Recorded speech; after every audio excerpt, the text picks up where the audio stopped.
Hello, all you lovely people out there. How is everyone doing? I'm Kate Hill, and I'm here, as always, to give you the best content on property. Today, I am here to tell you why this coming year, is a much better year to invest than the last one. Stay tuned.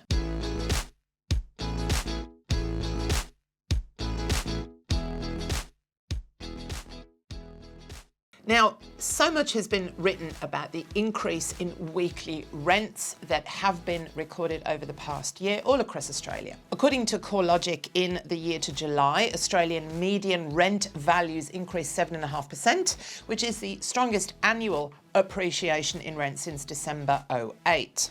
However, some of this rental growth was clawing back price reductions that took place during that first year of the pandemic, not everywhere. Prior to the pandemic, rental growth had generally been a bit benign or sometimes even falling in some areas for the past decade, contrary to some media reporting. Now, there were many reasons for this. I've talked about it before, including ample supply of investment properties and record low interest rates. But something happened back in 2016-17 that started to upend that equilibrium, with lending restrictions being instigated that actually mostly targeted investors.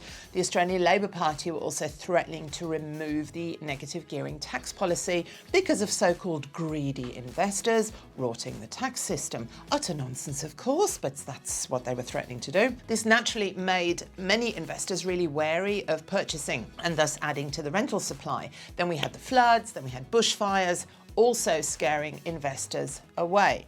So unsurprisingly, we saw the volume of active investors in the market start to fall because many simply couldn't secure finance to transact or were being put off by ill-advised shadow government tax policy planning. The property boom in Sydney and partially in Melbourne in the mid-2010s had also added huge supply of rental properties in those locations, particularly units, which meant that rental growth was low for a while.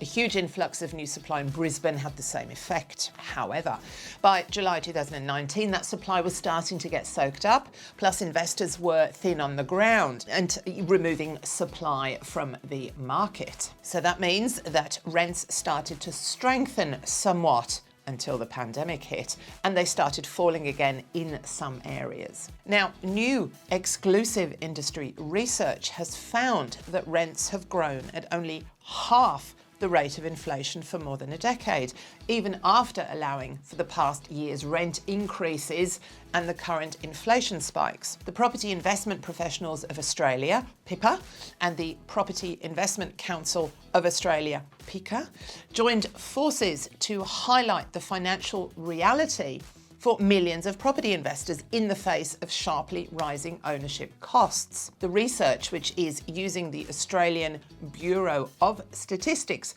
Consumer Price Index from June 2012 to June 2022, found that rents increased by just 11% nationally over the decade, but inflation rose 25.6% over the same period, which is a shortfall of nearly 15%. On an annual basis, rents increased by about 1% per year versus the average inflation increasing at more than 2% each year over that decade. So you can see that rents didn't do very much for a long time because of all those reasons outlined at the outset. But there are a number of moving parts at present, which is upending that state of play. According to SQM research, the national residential vacancy rate is extremely low, the lowest in decades in many parts of Australia, plus investor activity is still below historical averages.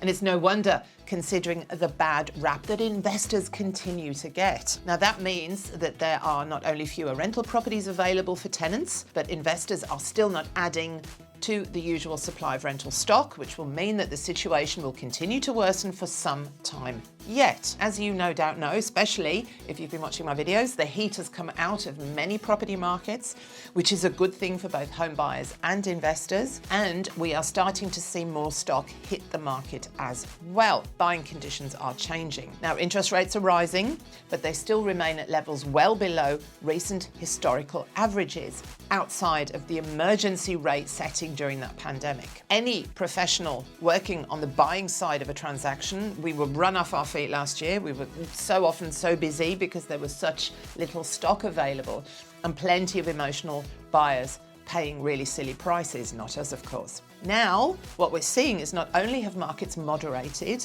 but so have prices that vendors are hoping to achieve. They're not rising at that same rate. When you add in that fact that there are fewer active buyers as well, you can clearly see now is an opportune time for investors and home buyers to start or continuing your real estate investment journey, and at much better yields than we have been seeing. They are only going to go up because once all those migrants come back, where are they all going to live? Now, I am going to keep you posted on all things property from around Australia as our year progresses. Please do subscribe to the channel, give me a little like if you're enjoying all the free content, and I will see you all again really soon. Bye.